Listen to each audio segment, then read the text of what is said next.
Baik, pada video pembelajaran hari ini saya akan menjelaskan mata kuliah Bahasa Indonesia dengan judul kalimat.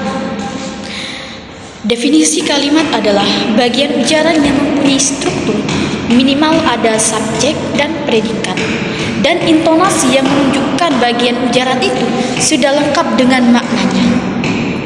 Intonasi final dalam kalimat bahasa tulis dilambangkan dengan tanda titik, tanda tanya, atau tanda seru. Kita masuk pada poin A, yakni unsur kalimat. Fungsi sintaksis yang dalam buku Tata Bahasa Indonesia Lama Lazim disebut jabatan kata dan kini disebut peran kata, yaitu subjek, objek, pelengkap, dan keterangan. Dan kalimat bahasa Indonesia yang bagus sekurang-kurangnya terdiri antara dua unsur, yakni subjek dan predikat. Dan yang lain itu dapat wajib hadir, tidak wajib hadir, atau wajib tidak hadir dalam suatu kalimat. Sebagai contoh, pembawa acara yang kocak itu membeli bunga. Yang kedua, Indra adalah pembawa acara yang kocak. Yang pertama ada predikat, merupakan bagian kalimat yang memberitahu melakukan tindakan apa atau dalam keadaan bagaimana, subjek atau tokoh. Predikat dapat pula menyatakan sifat, situasi, status, ciri, atau jati diri subjek. Dan predikat dalam kalimat adalah pernyataan tentang jumlah sesuatu yang dimiliki oleh subjek. Contohnya, ayam berkokok, ibu sedang berbelanja. Yang kedua ada subjek adalah bagian kalimat yang menunjuk pada pelaku, tokoh, sosok, atau benda. Sesuatu hal atau suatu masalah yang menjadi pangkal atau pokok pembicaraan. Seperti contoh, ayahku sedang melukis. Yang ketiga ada objek, adalah bagian kalimat yang melengkapi predikat dan umumnya diisi oleh nomina, frasa nominal, atau klausa. Dan objek selalu berada di belakang predikat yang berupa verba transitif, yakni verba yang menuntut wajib hadirnya objek seperti yang tampak. Contoh, Nurul menimbang, arsitek merancang. Yang keempat ada pelengkap atau komplement bagian kalimat yang melengkapi predikat. Letak umumnya di belakang predikat berupa verba. Contohnya, banyak orsospol berlandaskan Pancasila. Yang kelima ada keterangan, yakni adalah bagian kalimat yang menerangkan berbagai hal mengenai bagian kalimat yang lainnya. Dan fungsi unsur keterangan yakni menerangkan subjek, predikat, objek, dan pelengkap. Pada poin B ada pola kalimat dasar yang mana merupakan acuan atau pattern untuk membuat berbagai tipe kalimat. Berdasarkan fungsi dan peran gramatikalnya ada 6 tipe kalimat yang dapat dijadikan model pola kalimat dasar bahasa Indonesia. Yang pertama ada subjek predikat. Verba transitif atau frasa verba lazim sebagai predikat, akan tetapi ada pula pengisi predikat itu berupa nomina adjektiva, frasa nominal, dan frase adjektiva. Yang kedua ada subjek, predikat, objek. Kalimat ini diisi oleh verba transitif yang memerlukan dua pendamping, yakni subjek dan objek.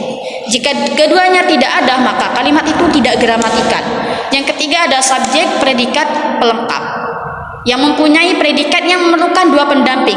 Ada subjek sebelah kiri dan pelengkap di sebelah kanan. Yang keempat ada subjek, predikat, keterangan yang menghendaki dua pendamping berupa subjek dan keterangan.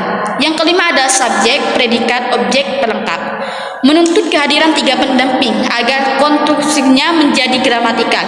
Yang keenam ada subjek, predikat, objek, keterangan. Diperlukan tiga pendamping dalam kalimat ini, yakni subjek, objek, dan keterangan. Pada poin C ada jenis kalimat. Yang pertama ada jenis kalimat menurut jumlah klausanya, yang mana dibedakan menjadi dua macam. Yang pertama ada kalimat tunggal, terdiri dari satu klausa yang mengandung satu unsur, subjek, predikat, objek, pelengkap, dan keterangan.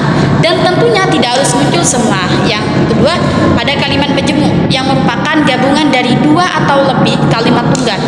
Ada kalimat majemuk setara yang mempunyai ciri dibentuk dari dua atau lebih kalimat tunggal dan kedudukan tiap kalimat sederajat. Dan kalimat jemuk bertingkat, yang mana derajat klausa pembentuknya yang tidak setara karena klausa kedua merupakan perluasan dari klausa pertama. Yang kedua ada kalimat menurut fungsinya. Dalam buku Tata Bahasa Baku Bahasa Indonesia 1998 disebutkan bahwa berdasarkan fungsi isi atau komunikatifnya, kalimat dapat dibedakan atas 4 macam, yaitu yang pertama ada kalimat berita atau deklaratif. Kalimat ini dipakai oleh penutur untuk menyatakan suatu berita kepada mitra komunikasinya. Bentuknya bersifat bebas, boleh inversi atau versi, aktif atau pasif, tunggal atau majemuk, dan sebagainya. Dan yang paling penting dalam hal ini yaitu isinya merupakan pemberitahuan. Yang kedua ada kalimat tanya atau interrogatif. Kalimat yang dipakai oleh penutur atau penulis untuk memperoleh informasi atau reaksi berupa jawaban yang diharapkan dari mitra komunikasinya.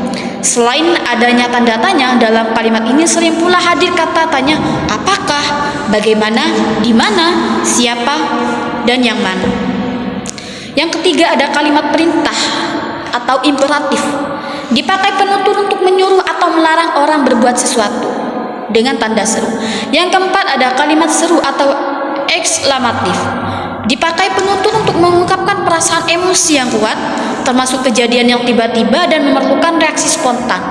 Dan jenis kalimat ini yang ketiga adalah kalimat tidak lengkap atau kalimat minor.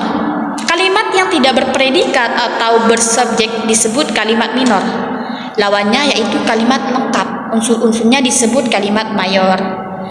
Yang keempat ada kalimat inversi. Kalimat yang predikatnya mendahului subjek, dipakai untuk menekankan atau ketegasan makna. Jadi itulah beberapa materi mengenai kalimat, dan semoga video ini dapat bermanfaat bagi kita semua. Sampai jumpa di video selanjutnya.